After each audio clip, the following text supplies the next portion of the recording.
Gül kimi açıldı könlümün sesi. Bir gürcü kızının gül dükanında.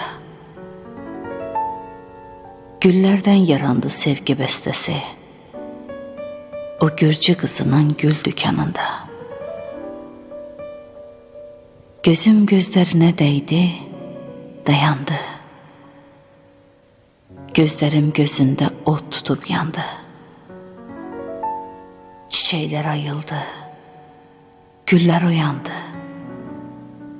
O gürcü kızının gül dükanında. Güllerin yanında güllerden ince. Sesime ses verdi bir şirin lehçe. Həsrətlə gözlədim payız gəlincə. O gürcü kızının gül dükanında. Gece xəyallarım gözümdə yatdı.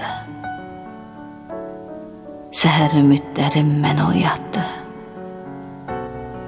Son sözü ox kimi bağrıma battı. O gürcü kızının gül dükanında. Son sözü ox kimi bağrıma battı. O gürcü kızının gül dükanında.